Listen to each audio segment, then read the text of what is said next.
आज ऑनलाइन सामान मंगवाना हमारी मजबूरी से ज़्यादा आदत बन गई है और इसी आदत का फायदा विक्रेता व ऑनलाइन ई कॉमर्स कंपनियां उठा रही हैं।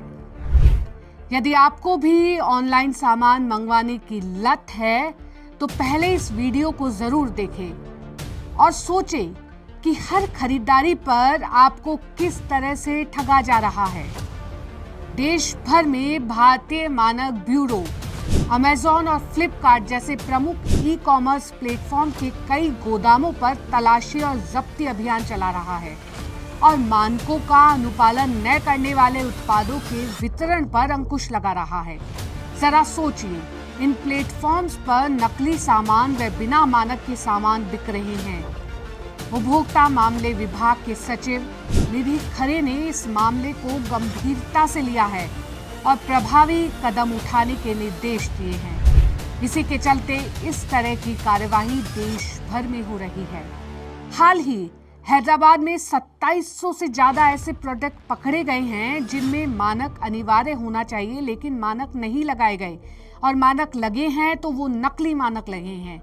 इसी तरह पिछले दिनों लखनऊ में अमेज़न के गोदाम पर की गई छापेमारी में BIS ने अनिवार्य BIS प्रमाणन से रहित 215 खिलौने और 24 हैंड ब्लेंडर जब्त किए हैं। इससे पहले फरवरी में गुरुग्राम में अमेज़न के गोदाम में इसी तरह की कार्यवाही के परिणाम स्वरूप प्रमाणन से रहित 58 एल्यूमिनियम फॉइल पेपर, 34 धातु की पानी की बोतलें, 25 खिलौने, 20 hand blender, 7 PVC cable, 2 food mixer और 1 स्पीकर जब्त किया गया है।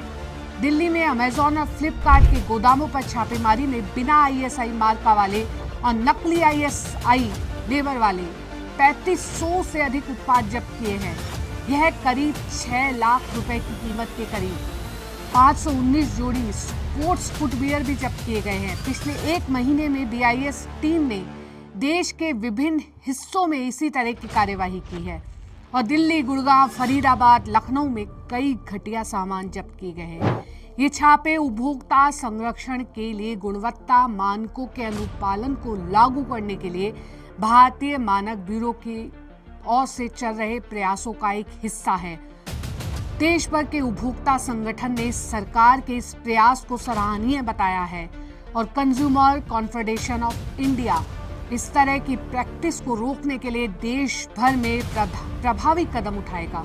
वर्तमान में विभिन्न नियामकों और भारत सरकार के संबंधित मंत्रालय द्वारा अनिवार्य प्रमाणन के लिए 769 उत्पाद अधिसूचित है। BIS से वैध लाइसेंस या अनुपालन प्रमाण पत्र के बिना इन उत्पादों का निर्माण, आयात, वितरण, बिक्री, किराए पर लेना, पट्टे पर देना, यहाँ तक कि भंडारण और प्रदर्शन करना प्रतिबंधित है। कोई भी व्यक्ति जो इस आदेश के प्रावधानों का उल्लंघन करेगा उसे BIS अधिनियम 2016 की धारा 29 की उपधारा के तहत कारावास, जुर्माना या दोनों से दंडित किया जाएगा। उपभोक्ता BIS केयर ऐप की मदद से नकली ISI मार्का की जांच कर सकते हैं। वहीं यदि आपको भी इलेक्ट्रिक सामान में या और दूसरे सामानों में नकली ISI मार्का लगा हुआ नजर आए तो आप शिकायत दर्ज करवा सकते हैं। यदि उपभोक्ता को अनिवार्य मानकीकरण के दायरे में आने वाले उत्पाद ऑनलाइन या ऑफलाइन बिना मार्का डिलीवर किए जाते हैं या बेचे जाते हैं तो उपभोक्ता उनके विरुद्ध कार्यवाही कर सकते हैं और उससे होने वाले नुकसान की क्षतिपूर्ति भी प्राप्त कर सकते हैं। तो उपभोक्ता संरक्षण से जुड़े इस तरह के वीडियो देखने के लिए हमारे चैनल को सब्सक्राइब कीजिए और शेयर व लाइक करना ना भूलें। धन्यवाद।